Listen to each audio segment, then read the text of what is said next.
Тази история за живота на Исус е основана на разказите на очевидци и е записана в светите Евангелия от Матей, Марк, Лука и Йоан.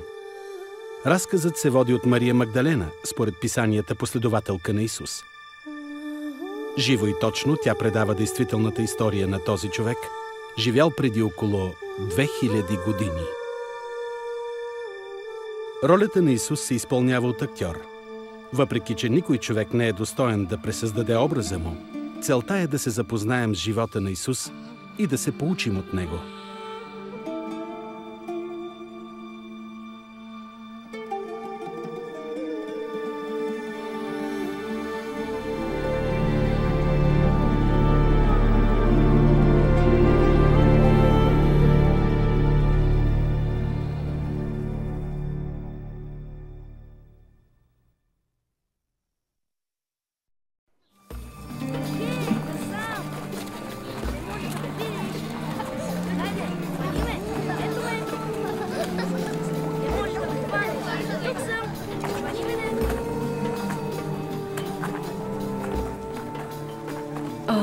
Виж, каква прекрасна картина рисува Бог всяка вечер. Напомня ми за необятната му любов към мен, към теб. Богът създал всичко това. Не мисля, че ме забелязва. Камо ли да ме познава. Навярно всемогъщият обича светиите, но не и такива като мен. Ривка, само да беше с мен, когато той ни получаваше. Пророкът Исус? Сапфира. Разкажи ни за него, Мария Магдалена. Да, моля те, разкажи ни. Да, добре. Влезте.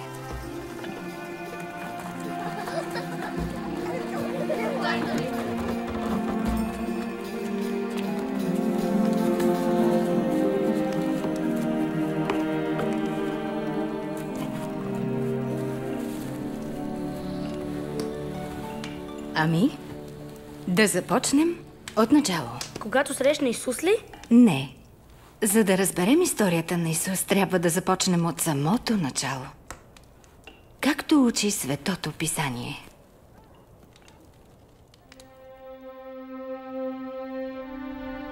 В началото Бог създал земята и всички растения, морски създания, птици и животни.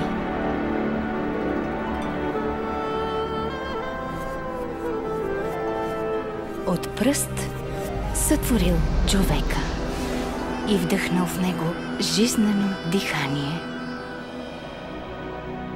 Нарекал го Адам. Бог казал, не е добре за човека да бъде сам. Ще му създам подходящ помощник. И Бог взел едно от ребрата на Адам, създал от него жената и я нарекал Ева. Кост от коста му и плът от плътта му. Така мъжът трябва да обича жена си, като своето тяло, да се грижи за нея и да я пази. Бог на любовта създал мъжа и жената, така че да отразяват Божия образ и да живеят в хармония с него. Дал им власт да управляват творението. Адам и Ева живеели в Божието присъствие в прекрасна градина, наречена Едем. В градината Бог общувал с тях и там нямало ни страдание, ни гнет, ни смърт.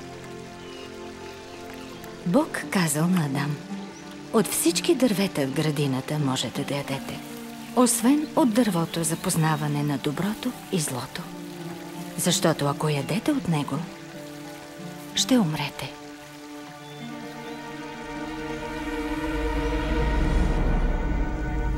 Но един ден Сатана изкушил Ева.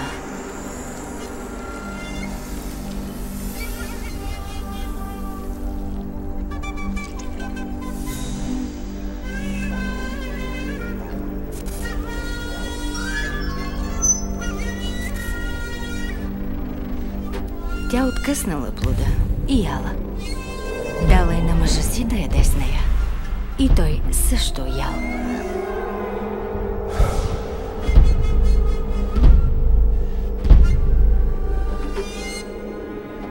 Непокорството на Адам и Ева разрушило хармонията в Едем, хармонията помежду им и хармонията между тях и Бога. Поради греха, мъжът бил обречен на тежък труд, а жената да ражда в болки и да се подчинява на мъжа си. Но Бог дал обещание, че един ден от потомството на жената ще се роди този, който ще смаже главата на змията. В Светото Писание Бог на милостта обещава да възстанови хармонията и достоинството на своето творение. Част от плана си той разкрил на пророк Авраам. Авраам вярвал в Бог и го почитал. Бог обещал да благослови него и Сара и чрез тях да благослови всички народи.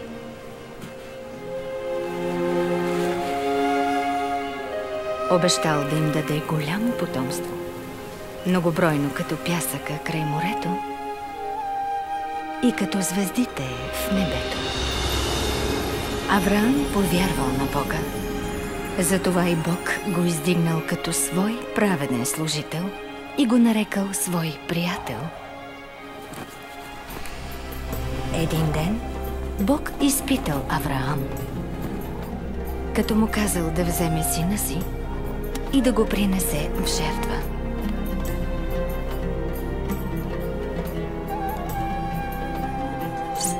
Авраам знаел, че чрез този син Господ му е обещал голямо потомство и благословение за всички народи, но с вяра се покорил на Бога.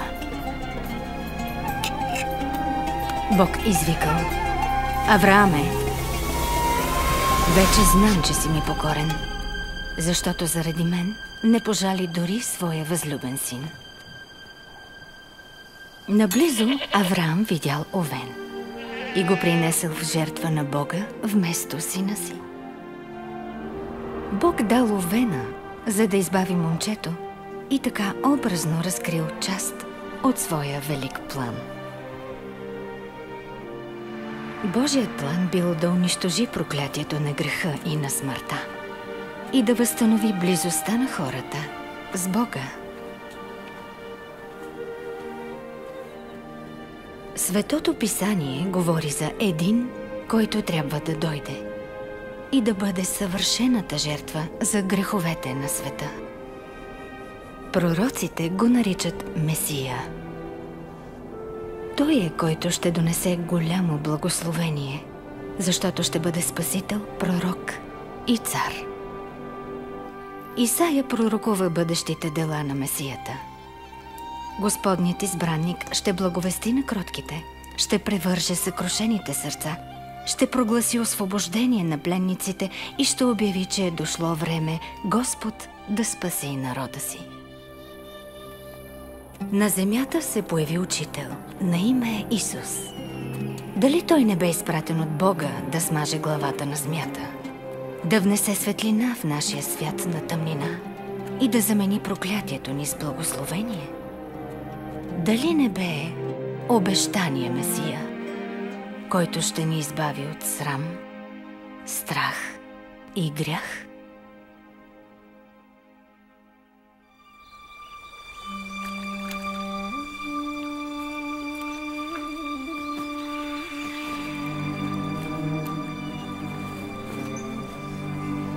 В Назарет живееше девица, сгодена за мъж на име Йосиф. Тя се казваше Мария.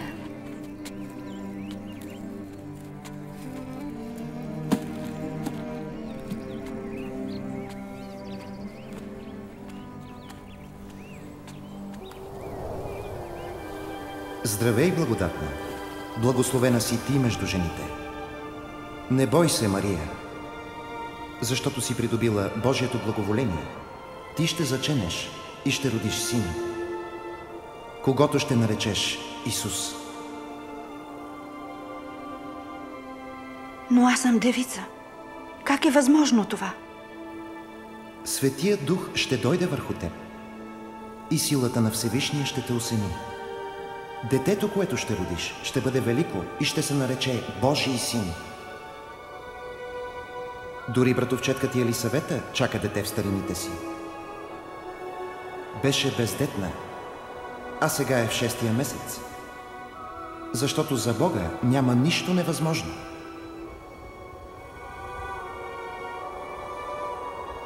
Аз съм Господна слугиня.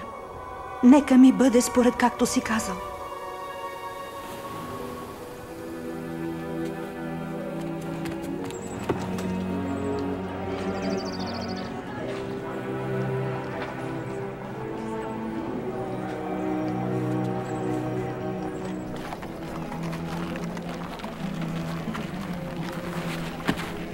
Мария побърза да посети братовчетка си, Елисавета.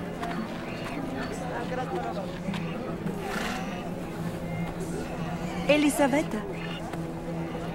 Мария? Братовчетке.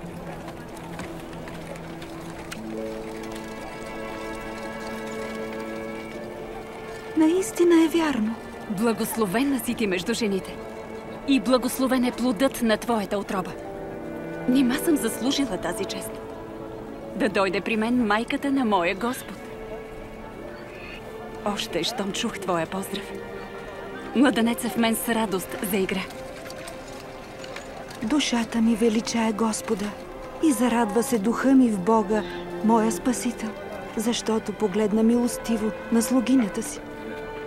От сега ще ме благославят всички народи. Мария останала при Елисавета 3 месеца.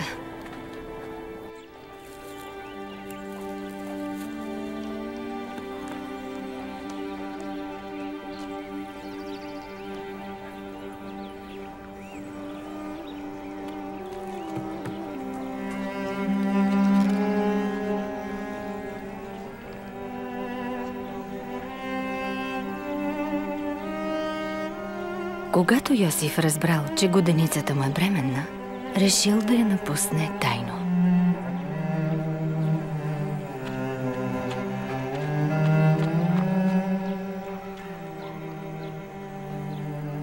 Но Бог изпратил ангел в съня му.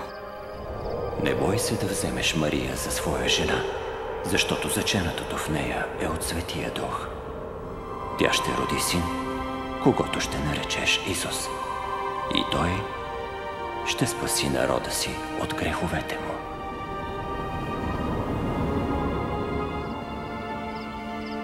И така Йосиф се оженил за Мария. В изпълнение на пророчествата, Исус се родил във Витлеем, в най-обикновен обор, понеже Йосиф и Мария не намерили другаде подслон. Хор от ангели оповестил раждането му. Когато дошло време да обрежат детето, му дали името Исус, което значи Божието спасение. Занесли го в храма, за да го представят на Господа. В храма ги срещнал пророк Симеон. Това дете е избрано от Бога за падането и ставането на мнозина. То ще е знак от Бога. Срещу него мнозина ще говорят и ще се изявят скритите им помисли, а скръб, като остър меч, ще прониже душата ти.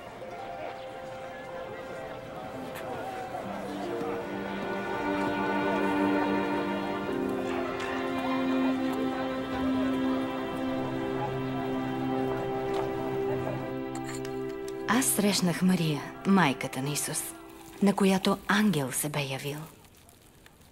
А защо ангелът е нарекал Исус син на Всевишния? Нали нямаш предвид, че Бог е имал връзка с жена? Не. Спомнете си, Мария е била девица. Исус е заченат от Светия Дух. И това е истинско чудо. За Бога всичко е възможно. Не вярвате ли? Исус е роден от жена, също като нас. Но поради чудотворното му зачатие, той е по-различен от нас.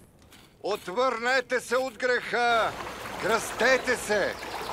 И Бог ще ви прости греховете! Сам Бог говори за това чрез Йоан Кръстител, синът на Елисавета, когато кръщаваше в река Йордан. Аз ви кръщавам с вода, но иде оня, който е по-силен от мене. Комуто не съм достоен да развържа и сандалите. Той ще ви кръсти със Светия Дух и с огън. Той държи лопатата, за да очисти хърмана си и да събере житото в житницата си.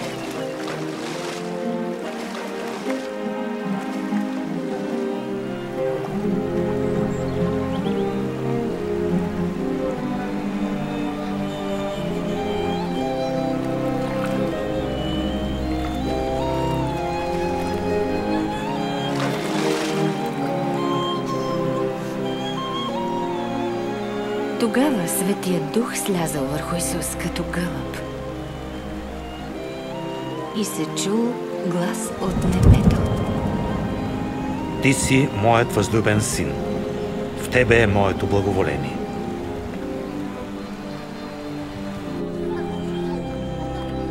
След кръщението си Исус започнал да обикаля и да поучава и да проповядва с власт.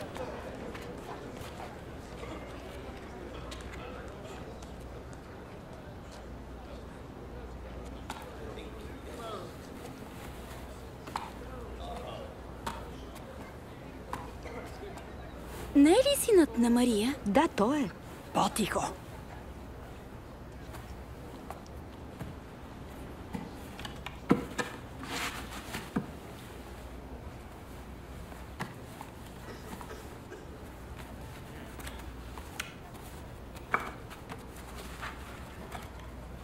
Духът на Господа е на мен, защото ме е избрал да благовествам на сиромасите. Прати ме да проглася свобода за пленниците и проглеждане за слепите. Да пусна на свобода угнетените и да проглася, че е дошло време Бог да спаси народа си. Добре говори.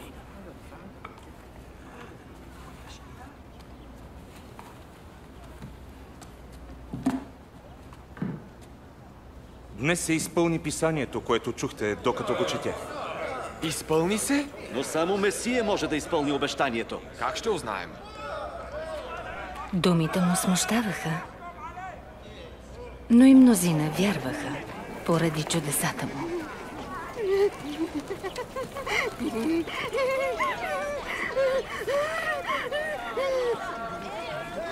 Тя е. Онова пак е в нея.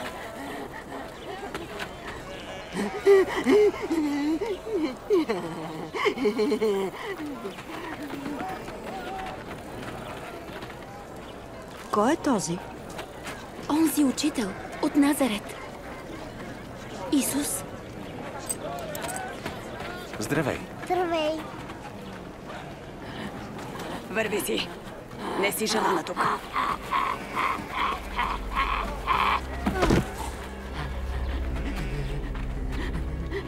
Учителю, остави я. Може да се оскверниш, дори с поглед. Мария. Какво искаш от нас, Исусе от Назарет? Знаем кой си ти, Светият Божий. Млъкнете. Зли духове.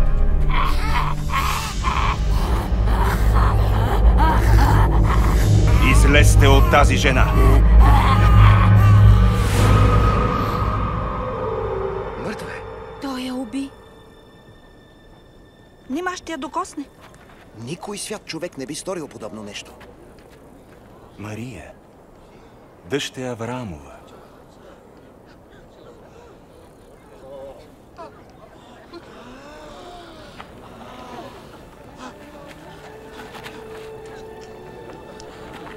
Тя е добре.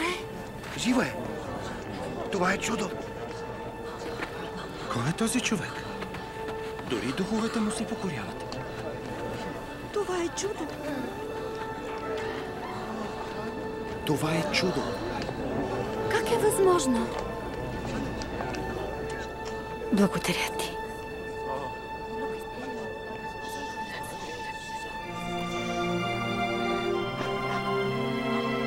Благодаря ти.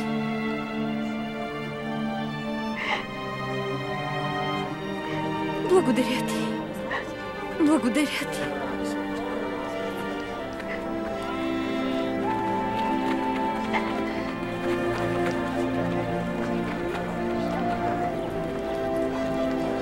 От този ден нататък го следвах навсякъде.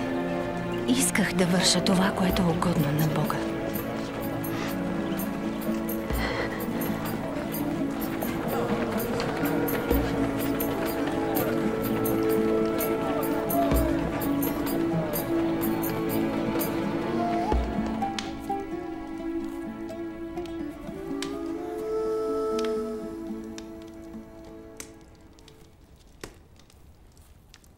Години наред живях в срам. Но Исус ми върна честа. Силата му изгони злите духове. О, миличка. Сапфира.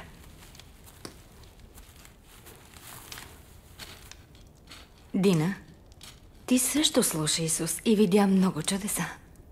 Да. Значи разбираш защо оставих всичко и го последвах. И не бях само аз.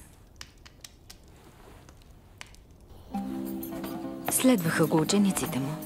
Симон Петър, Вартоломей, Матей, Юда Искариот и другите от 12-те. Както и жени. Сусана, Йоана, аз самата и други, които служихме на Исус и учениците с имота си. Надявахме се, че Бог най-сетне е пратил дълго очаквания Месия. Ние наистина се нуждаехме от Спасител. Рим ни управляваше с железен юмрук. Отнемаха ни всичко ценно и облагаха с данъци малкото, което оставаше. Гладувахме физически и духовно. И се нуждаехме някой да ни покаже пътя към Бога. Годините на разочарования и борби лишиха хората от надежда. Но Исус, където и да отидеше, им връщаше тази надежда.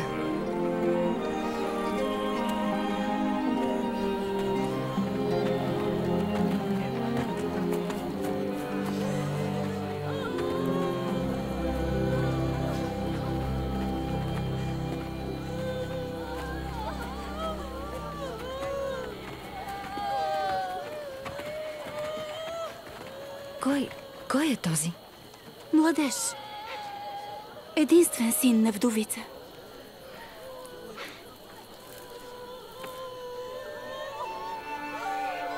Момче, стани.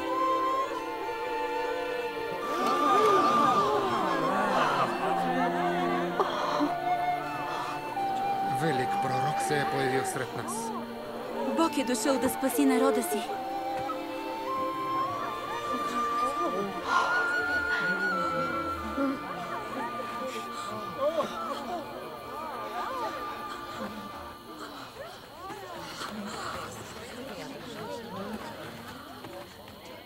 Блажени вие, сиромаси, защото е ваше Божието царство. Блажени вие, които гладувате сега, защото ще се наситите. Блажени, които плачете сега, защото ще се засмеете. Блажени сте, когато ви мразят, отхвърлят и хулят, когато ви опрекват заради човешкия син. Радвайте се, когато това стане, защото голяма е наградата ви на небето, понеже и бащите ви така постъпваха с пророците. 17, 18, 19, 20. Няма повече. Как така нямаш повече? Горко на вас, които сега сте богати. Вече получихте своето.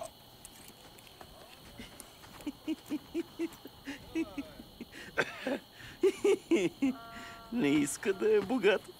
Сигурно е луд. Горко на смеещите се сега, защото ще плачете. Горко ви, когато всички ви хвалят, защото бащите им също хвалиха лъжепророците. Който слуша да чуе, обичайте враговете си. Правете добро на тези, които ви мразят. Благославяйте тези, които ви кълнат. Молете се за тези, които ви пакостят.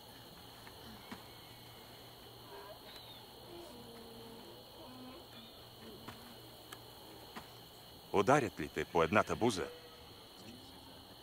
обърни и другата.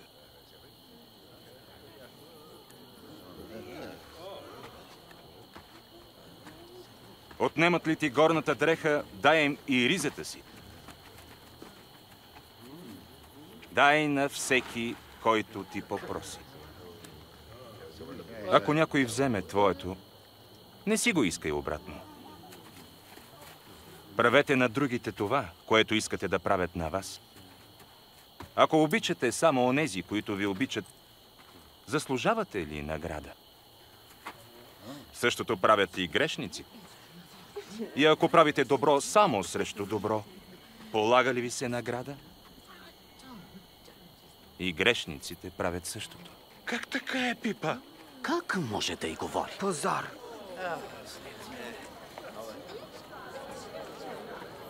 Не. Обичайте враговете си и им правете добро. Давайте без да чакате отплата. И наградата ви ще е голяма. Ще бъдете чада на Всевишния, защото Той е благ и към неблагодарните и злите. Бъдете милостиви, така както е милостив и Отец. Спаси ни, Исусе! Не съдете, за да не ви съдят. Не корете, за да не ви окоряват. Прощавайте и ще ви бъде простен. Покажи ни правия път, о Господи! Давайте и ще ви се даде. С каквато мярка мерите, с такава ще ви се отмери. Може ли слепец слепеца да води? Не ще ли паднат и двамата в яма? Защо виждаш трещица в окото на брат си, а не забелязваш гредата в своето?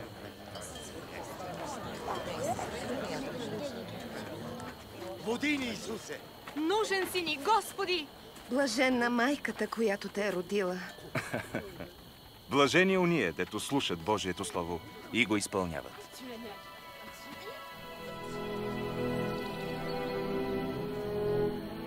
Исус учеше, че Бог не мрази и не иска да унищожи грешника, но го търси като изгубена овца, за да го спаси и върне в стадото си.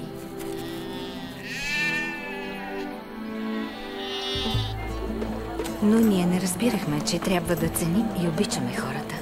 Дори онези, които от векове мразехме, чието традиции презирахме, докато Исус не реши да мине през Самария. Коя е тази презряна жена? Самарянка е. Това не е ли достатъчно? Хайде, трябва да купим храна. Да не караме учителя да чака.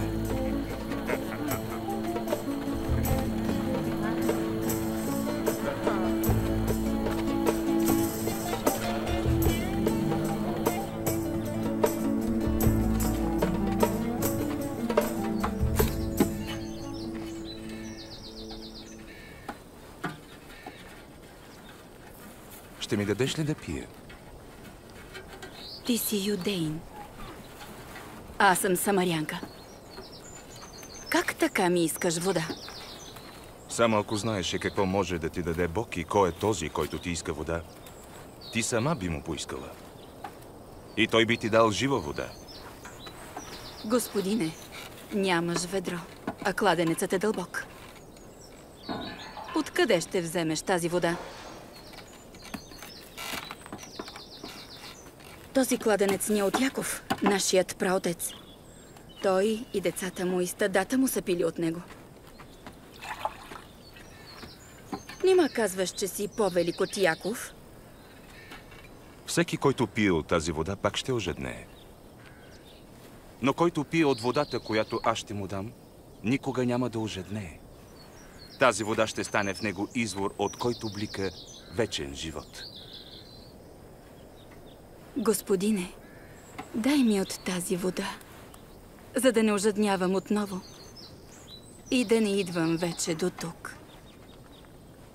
Иди извикай мъжа си и ела пак. Аз нямам мъж. Права си, като казваш, че нямаш.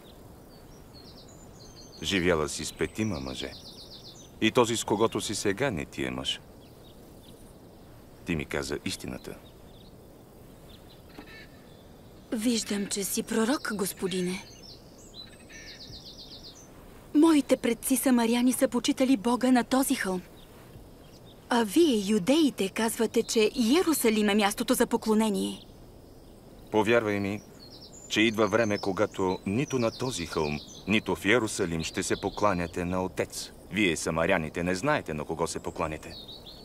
Но иде време. И вече настъпи, когато истинските поклонници ще се покланят на Бога с дух и истина, защото такива иска Отец да бъдат поклонниците му. Бог е дух и онези, които му се покланят с дух и истина, трябва да се покланят. Пак онази жена. Как може да говори с нея? Знае ли каква е? Аз знам. Ще дойде Месията. И когато дойде, ще ни разкрие всичко. Аз съм този.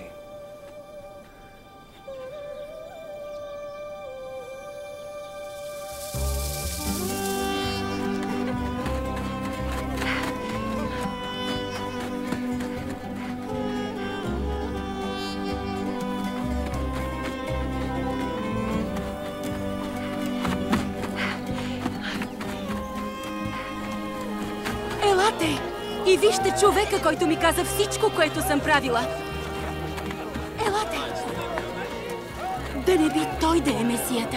Месията ли? Обещанието не може да бъде.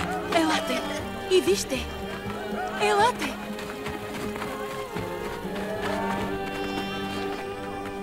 Учителю, хъпни нещо. Аз имам храна, за която вие не знаете. Някой му е донесъл храна? Моята храна е да изпълня волята на онзи, който ме е пратил и да извърша неговото дело. Погледнете, житата са вече зрели и готови за жътва.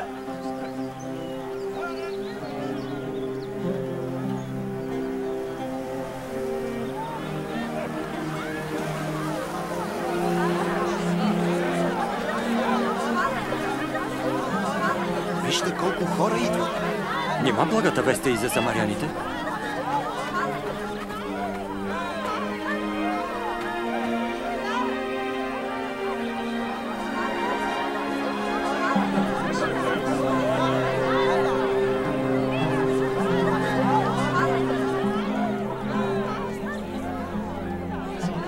Хората от града идваха при Исус и го умоляваха да остане и да ги учи. Той остана там 2 дни и много самаряни повярваха в него.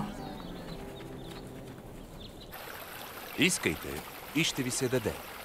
Търсете и ще намерите. Хлопайте и ще ви се отвори. Защото всеки, който иска, получава. И който търси, намира. И на онзи, който хлопа, ще се отвори. Кой е онзи баща, който ще даде на сина си камък, ако му поиска хляб? Или змия вместо риба? Дори и вие, които сте зли, знаете да давате блага на децата си. Колко повече Небесният Отец ще даде Светия Дух на уния, които искат от Него? Казвам ви, не се безпокойте за живота си какво ще ядете, нито за тялото си какво ще облечете, защото животът е повече от храната и тялото от облеклото. Вижте враните. Те не сеят, нито жънат, нито имат житници, но пак Бог ги храни. Колко по-скъпи сте вие от птиците?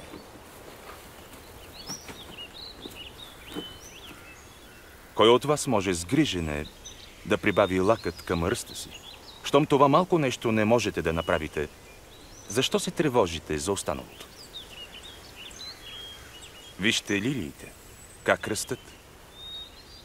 Ни се трудят, ни предат. Но дори Соломон в цялата си слава не се е обличал като тях.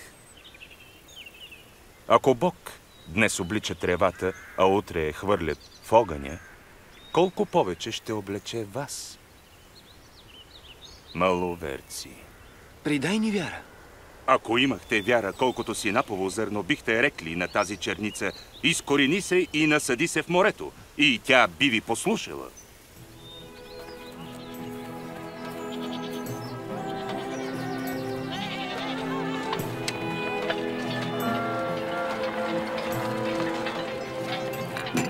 Сигурно ще дойдат съблазни, но горко на онзи, чрез когото идва.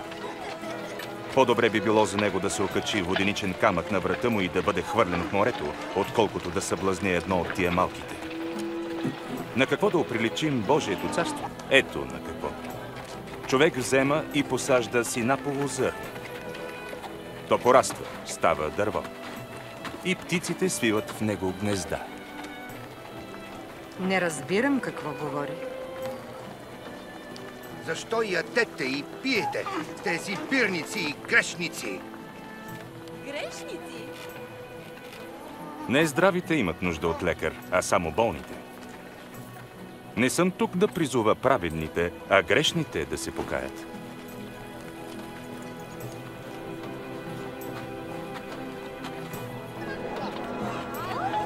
Идва! Ето го! Вижте! Исусе! Исусе!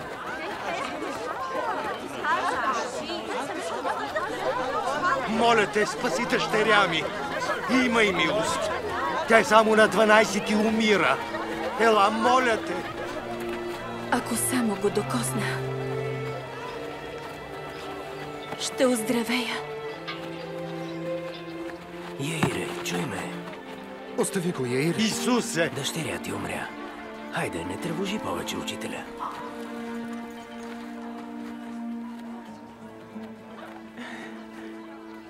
Не бой се. Само вярвай и тя ще се избави.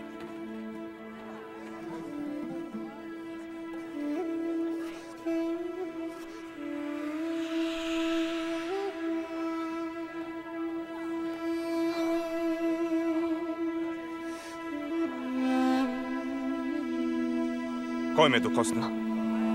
Някой се докосна до мен. Усетих как сила излезе от мен.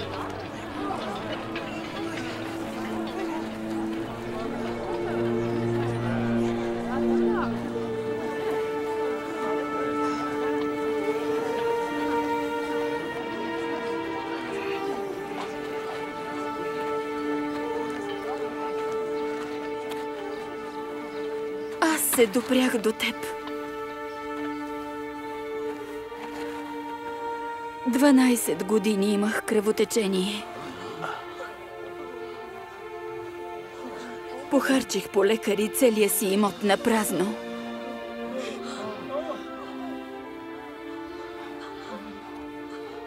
Но щом пръстите ми докоснаха дрехата ти, бях изцелена.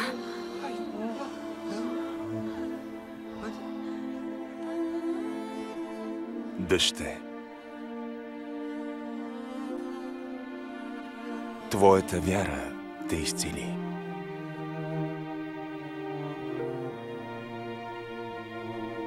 Иди си с мир.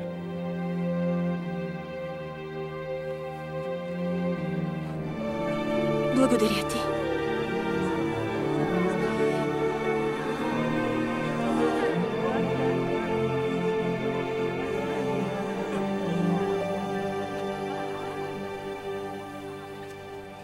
Казал и дъще?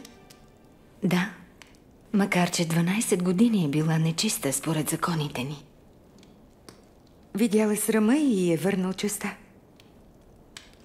Не знам кое носи повече изцеление. Силата на Исус или Неговото състрадание?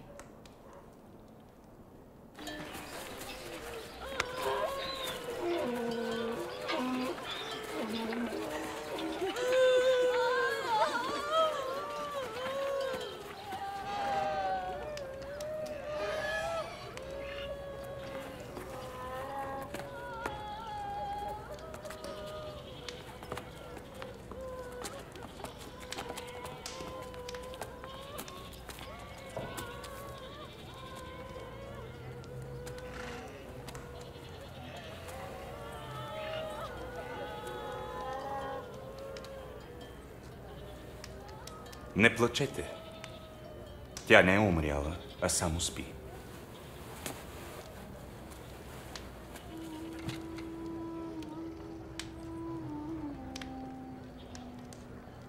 Дете, стани.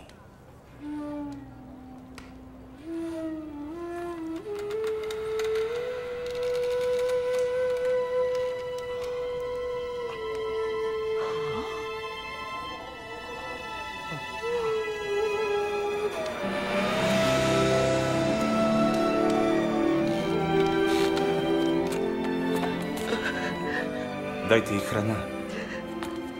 Заръчвам ви, не казвайте за станалото.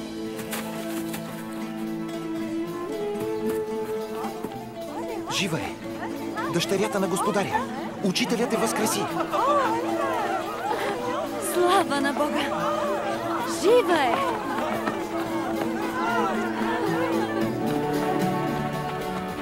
Мълвата за неговите чудеса се разпространяваше. И все повече и повече хора следваха Исус.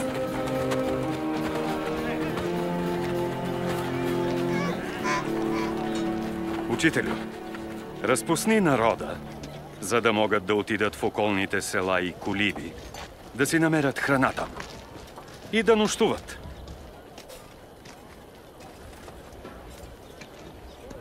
Дайте им вие да ядат. Имаме само 5 хляба и 2 риби.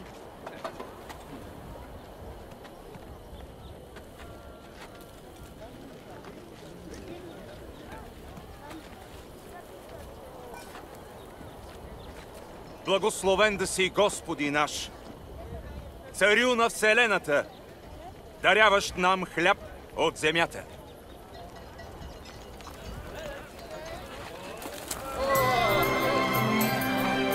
Това е чудо.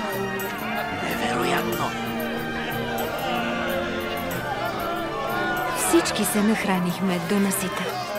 И с остатъците напълнихме 12 коша.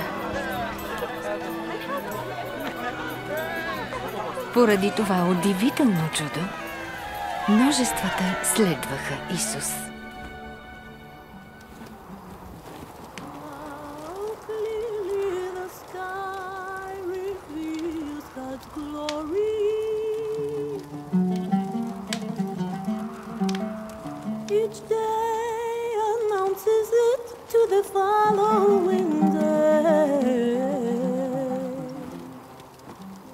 Ще тръгне ли някой след мен? Аз ще те последвам. Но първо, нека и да се сбогувам с близките си. Който е сложил ръка на ралото и гледа назад, не е годен за Божието царство. Ако някой иска да ме следва, нека се отрече от себе си и да носи кръста си всеки ден. Защото който иска да спаси живота си, ще го изгуби. А който изгуби живота си заради мен, ще го спаси. Каква полза, ако човек спечели целия свят, но изгуби душата си? Ако се срамува някой от мен и от думите ми, той, човешкият син, ще се срамува от него, когато дойде в славата си и в славата на Отца и на светите ангели.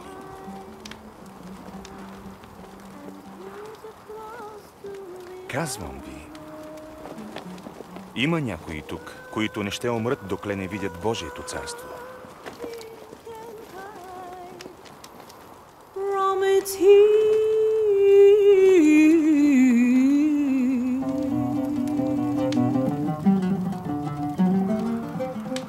Не бой се, малко стадо. Защото Отец ви благоволи да ви даде царството. Продайте имота си и давайте милостиня на бедните. Направете си кесии, които не обехтяват, и си събирайте съкровища на небесата. Там крадец не ще ги достигне. Нито молец унищожи. Защото където е съкровището ви, там ще бъде и сърцето ви.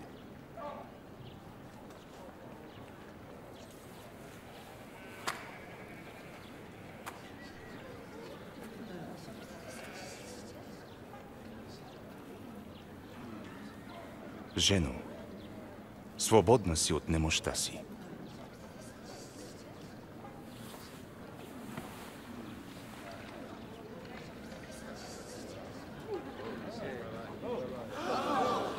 Вижте!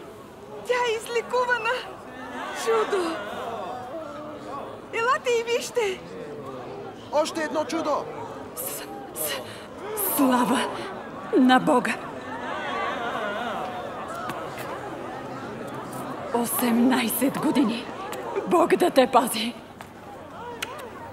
Има 6 дни, в които може да се работи. Тях идвайте и се церете, а не в съботен ден. Вие, лицемери! В събота не отвърза ли всеки от вас вола или осела си и не го ли води да го напои?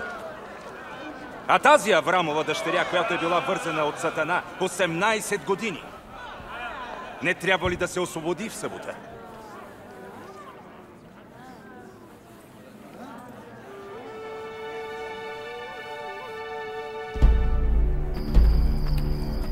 Влиянието на Исус смущаваше римските власти и религиозните ни водачи. Мнозина вече го приветстват като цар. Цар ли? Цар на бирници и блудници. Знаем ги тия хора. Идват, искат нещо, отиват си и ги забравят. Не бъди сляп. Поклонниците му бързо се множат.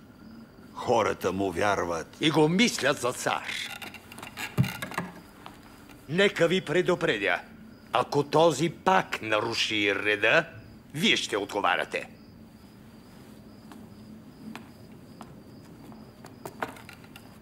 Може би е прав. Време е да спрем галилеянина.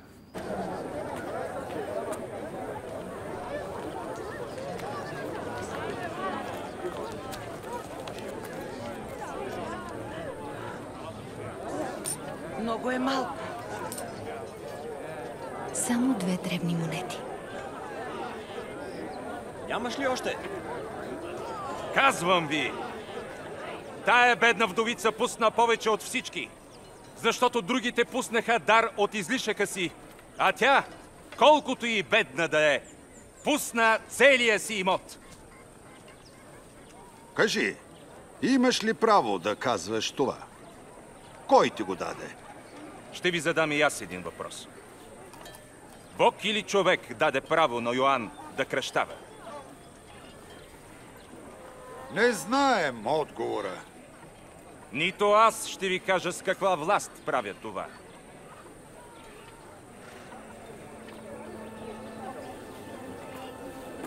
Милосърдието на Исус дразнеше противниците му и те търсеха повод да го обвинят.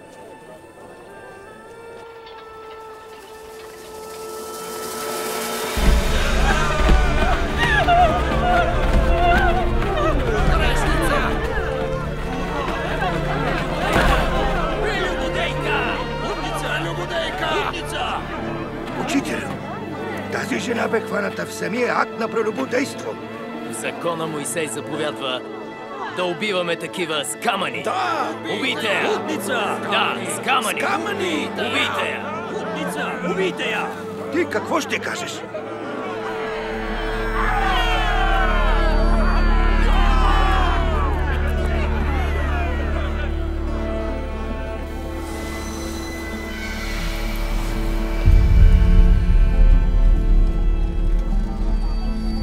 Учителю, имаме 2 свидетели.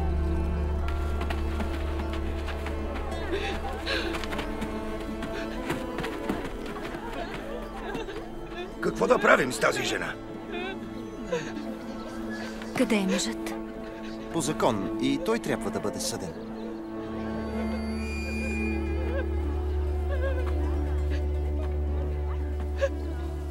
Който от вас е безгрешен, нека пръв хвърли камъка.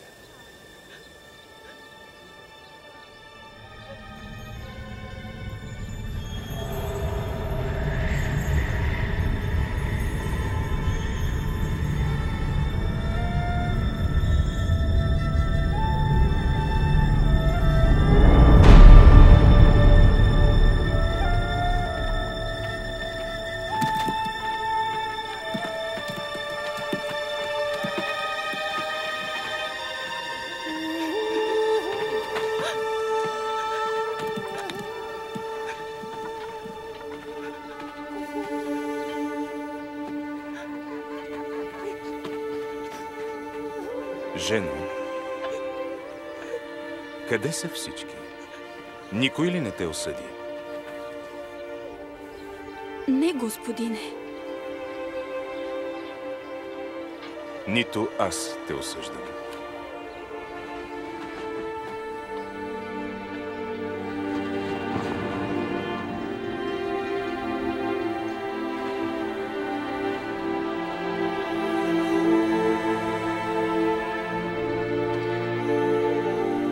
Иди си и не се грешавай вече.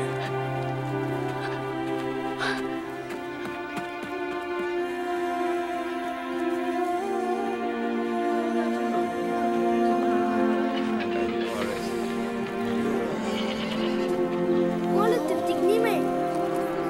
Ела, Нара, сега виждаш ли го? Виждам Исус! Престъпва закона. Нарушава съботата. Едно падна край пътя и го затопи. Общува с грешници. Ако го оставим да продължава, всички ще повярват в него. И римляните ще се намесят и ще разрушат храма ни. С него пораснаха тръни. Не можеха да уловят в нищо Исус, нито да спрат последователите му, но твърдо решиха, че трябва да го спрат. И намериха предател сред учениците му.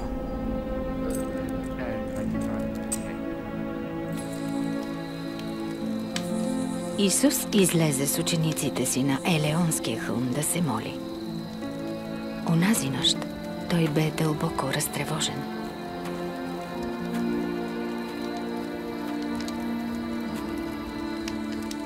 Защо спите? Станете и се молете, за да не паднете в изкушение.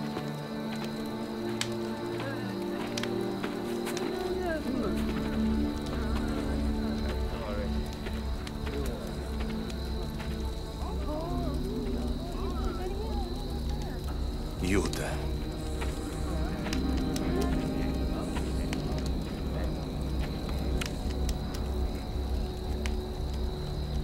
С целувка ли предаваш човешкия син? Господи, да ударим ли с нож? Арестувайте го! Оставете го!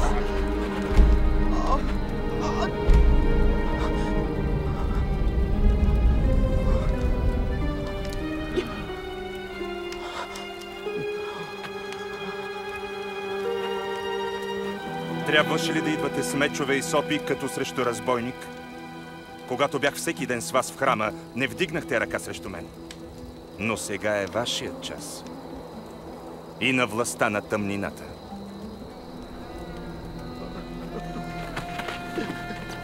Арестувайте го!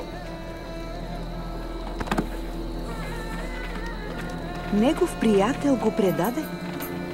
Един от неговите ученици? Всички го познавахме и му се доверявахме. Пазете го добре. Тази нощ войниците го подиграваха и удряха. Кой те удари? Предречи. Кой ще те удари? Спрете! Спрете, казах. Водете го пред съвета.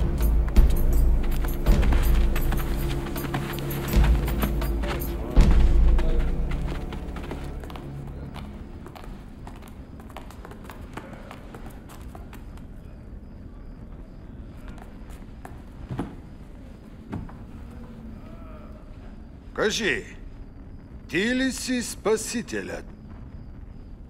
Ако ви кажа, няма да повярвате. Ако ви запитам, няма да ми отговорите. Но от сега нататък човешкият син ще седи отдясно на всемогъщия Бог. Значи, си Божият син? Ти каза, че съм. Той богохулства! Нямаме нужда от Чухте го как богохулства? Всички чухме какво каза той. Виновен е, заслужава смърт. Ще го отведем при Пилат.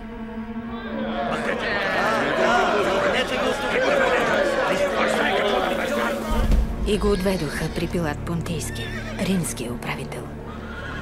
Пилат властваше безмилостно и бе осъдил мнозина на смърт, чрез разпъване на кръст.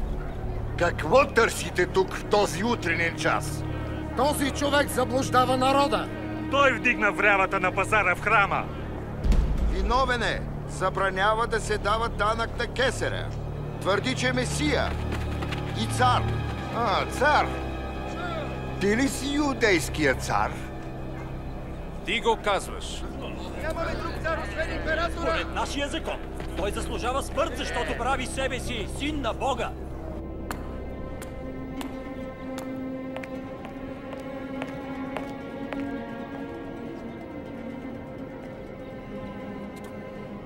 Той не е сторил нищо, за да заслужава смърт.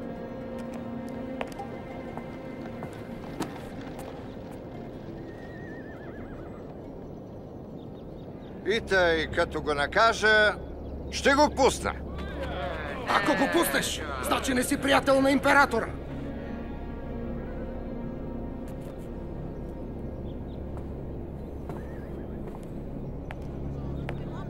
Разпни го! Да, разпнете го! Ти, завържете го! Всеки, който твърди, че е цар, възстава срещу императора! Какво чакаш, Пилате? Бийте го! Разпнете го! Не е сторил нищо лошо.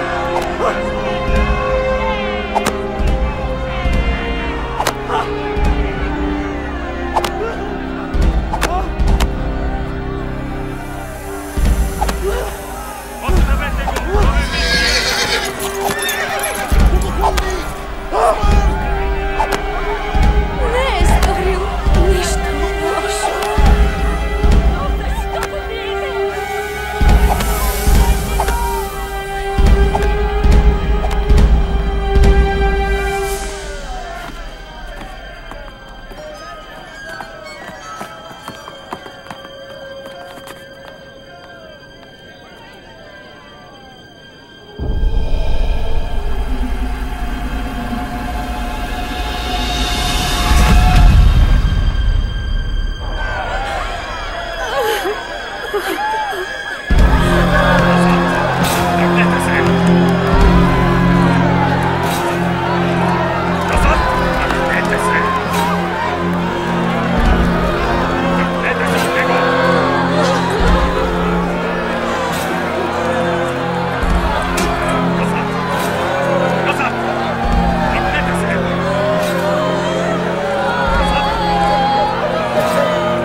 Как се казваш?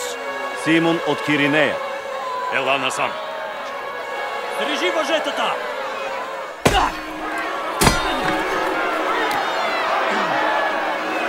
И го носи! Хайде, въртай! Назад! Назад! Оставете го!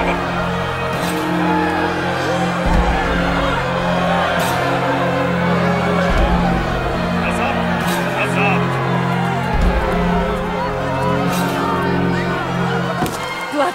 Теб, Господи, плачем. Пий, пий. Пий ни, Господи.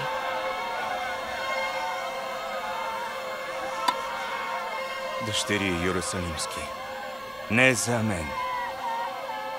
За себе си и за децата си плачете. Ако така правят със суровото дърво,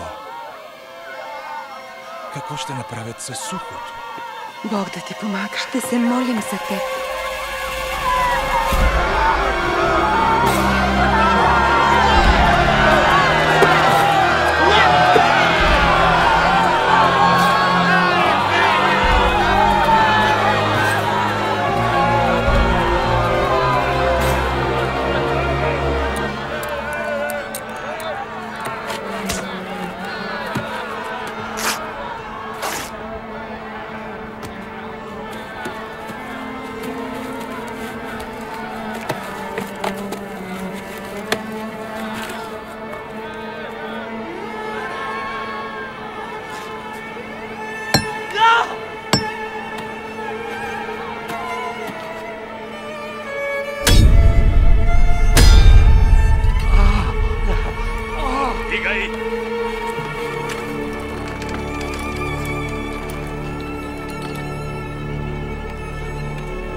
Прости им, отче.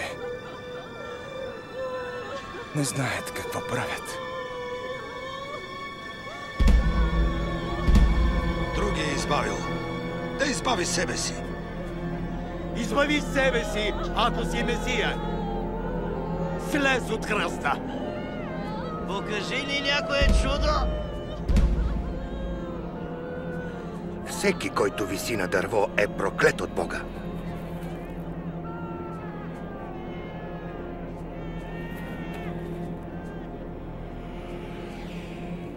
Скръб, като остър меч, прониза сърцето ми. А скръб, като остър меч, ще пронижа душата ти.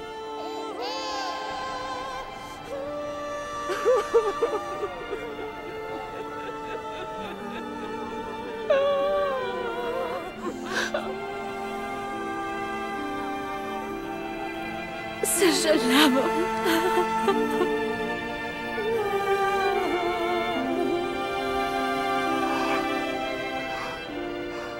Нали? Ти си Месия. Спаси себе си и нас. Нямаш ли страх от Бога? Осъден е на същото, като теб. А не е сторил нищо лошо. Помни ме, Исусе, когато дойдеш като цар. Истина ти казвам. Днес ще бъдеш с мен в рая.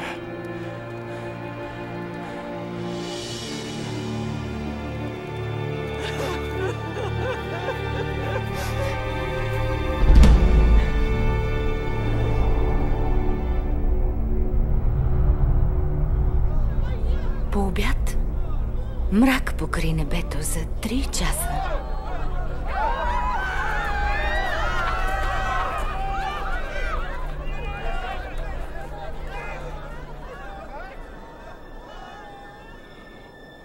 Отче, в Твоите ръце предавам духа си.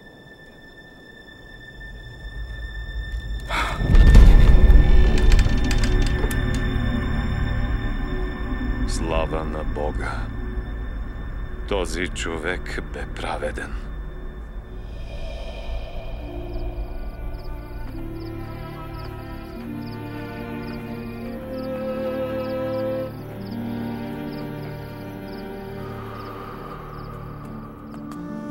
Имаше един съветник на име Йосиф, човек добър и честен, който не бе съгласен с присъдата над Исус. Той получи разрешение от Пилат Понтийски да погребе тялото на Исус, преди да е настъпила съботата.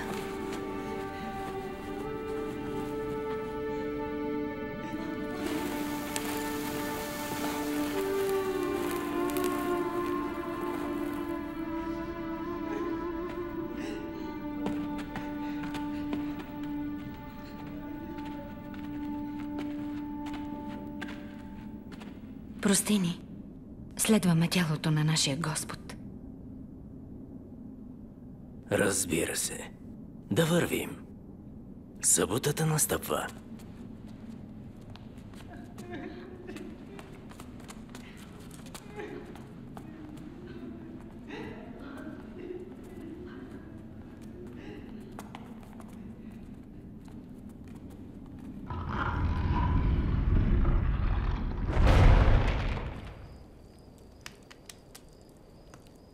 Защо трябваше да го убият?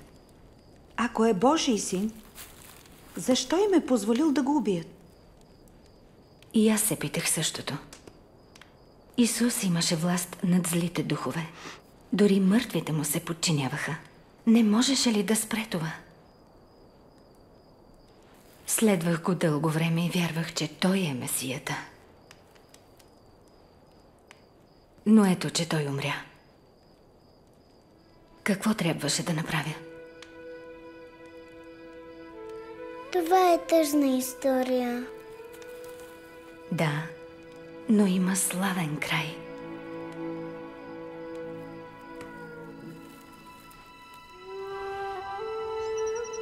Неделя рано сутринта, на третия ден след смъртта на Исус, отидохме на гроба, за да го помажем с аромати.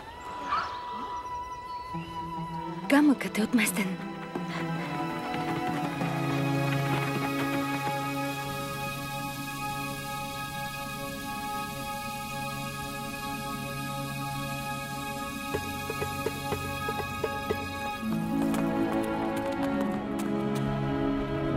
Петре, Яков, Йоан, чуйте! Камъкът беше отместен. Влязохме, но тялото на нашия Господ го нямаше. Взели са тялото на Господа и не знаем къде са го положили. Какво? Тялото го няма? Идете и вижте сами.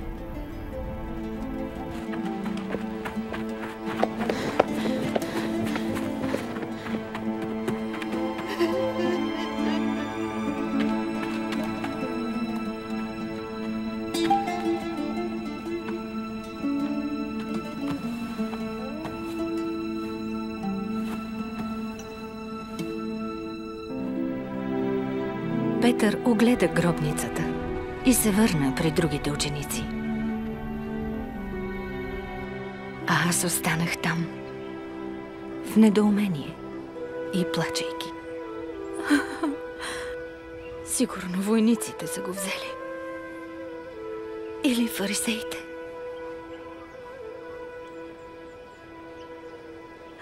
Убиха надеждата ни. И ни отнеха дори спомена за него.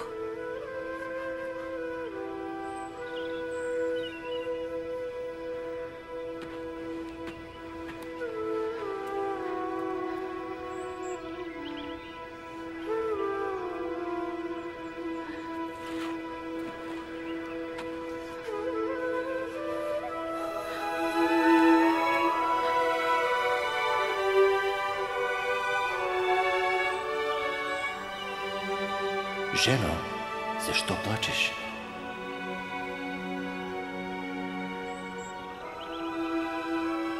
Отнесли са моя Господ. И не знам къде са го положили. Защо плачеш, жено? Кого търсиш тук? Господине, ако ти си го изнесъл, кажи ми къде е и аз ще го взема. Мария. Учителю. Не се допирай до мен, защото още не съм се възнесъл при Отец. Ти си жив, Господи. Иди и разкажи това на братята ми. Не си ни забравил. Бог не ни е оставил. Кажи им. Видях Господа. Аз видях Месията.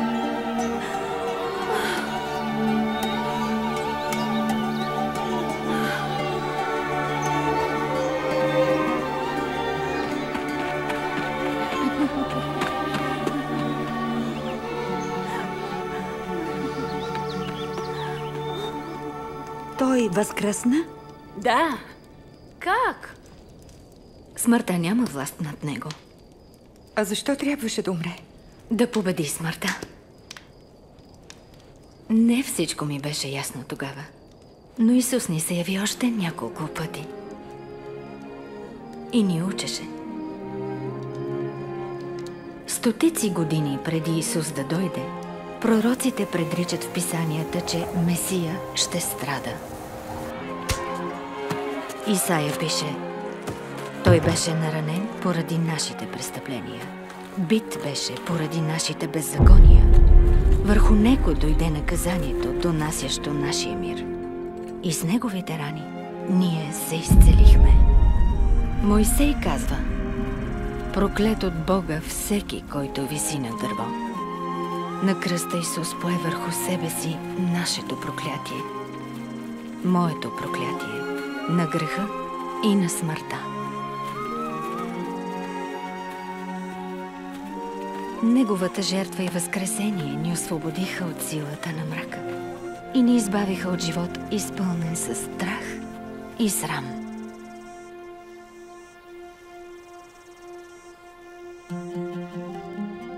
Така се изпълни обещанието, което Бог даде на Авраам, че всички хора ще бъдат благословени в него. Всички? Дори и жените? Исус ме нарече Авраамова дъщеря. Ти си скъпоценна дъщеря. Дъщеря, която Той иска да благослови, като жената с кръвотечението. Или като мен. Не е нужно вече да живеем в страх и срам. Не е нужно да се чувстваме пренебрегнати и необичани. Исус казва за себе си: Духът на Господа е на мен, защото ме е избрал да благовествам на сиромасите. Прати ме да проглася свобода за пленниците и проглеждане за слепите. Да пусна на свобода угнетените и да проглася, че е дошло време Бог да спаси народа си.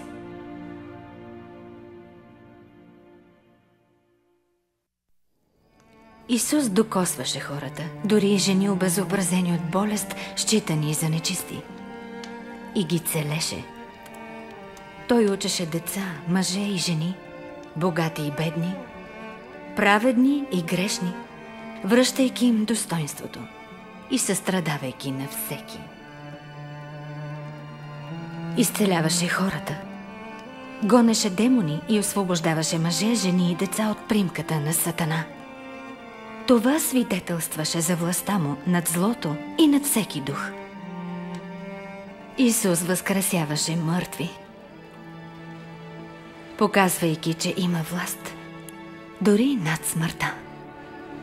Макар Сатана и злите сили да вярваха, че са победили, когато Исус бе прикован на кръста, Той възкръсна, тържествувайки над силите на злото и смъртта. Значи той беше Месията. Само обещанието от Бога Месия може да извърши чудесата, които Исус извърши.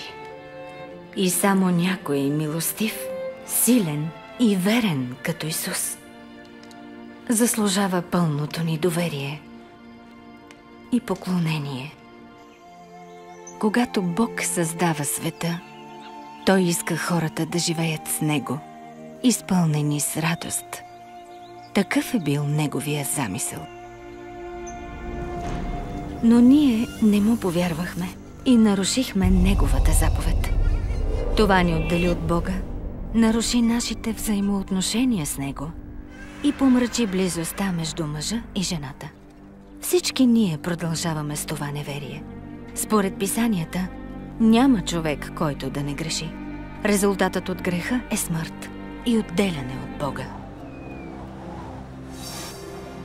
Но Бог не е искал да живеем в страх и вина, отделени от Него и Неговата любов.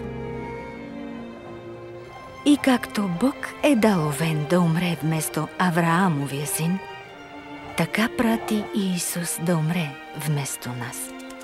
Неговият живот, смърт и възкресение възстановиха връзката между Бог и всички, които вярват и са решили да го следват. Тази близка връзка с всемогъщия Бог няма да бъде прекъсната, дори и след смъртта. Умирайки на кръста, разбойникът повярва в Исус и чу обещанието му: днес ще бъдеш с мен в рая. Всеки, който повярва в Исус и иска прошка за греховете си, ще избегне вечното наказание и ще живее завинаги с Бога. Как? Като го следва с вяра. Но как ще приеме мен? Той прие Мария и мен. Откъде да знам? Довери му се. Помоли го. Говори му.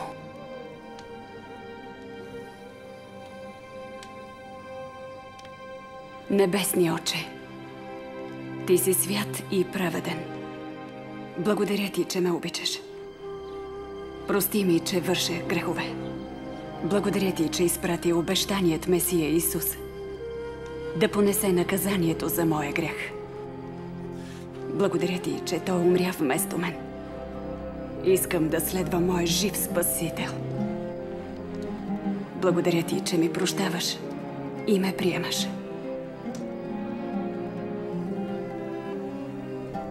Амин. Амин. Амин. Благодаря. Благодаря.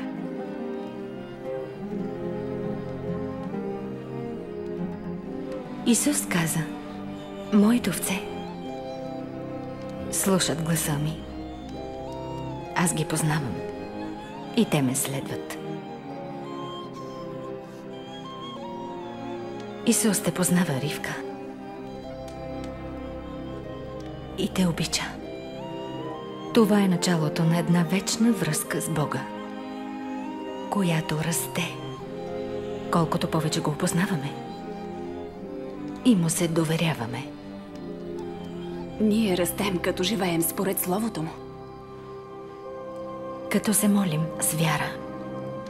И се събираме с други вярващи. Ние разказваме и на другите за Исус, помнейки това, което ни заръча. Бог да ви благослови и пази. Даде ми се всяка власт на небето и земята. Идете, научете всички народи и кръщавайте ги в името на Отца, Сина и Светия Дух. Учете ги всичко, що съм заповядал. И ето, аз съм с вас през всичките дни до свършека на света. Амин.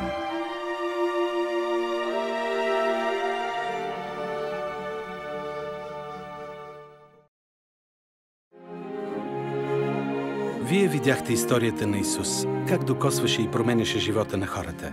Мария Магдалена е една от милионите, които са намерили в Исус от Назарет своя Спасител и Господ. Видяхте как Ривка избра да повярва в Христос. Може би вие бихте искали да направите същото. Ето отново молитвата. Небесни Отче, Ти си свят и праведен. Благодаря Ти, че ме обичаш. Прости ми, че вършех грехове. Благодаря Ти, че изпрати обещаният Месия Исус да понесе наказанието за моя грях. Благодаря Ти, че Той умря вместо мен. Искам да следвам моя жив Спасител. Благодаря Ти, че ми прощаваш и ме приемаш. Амин.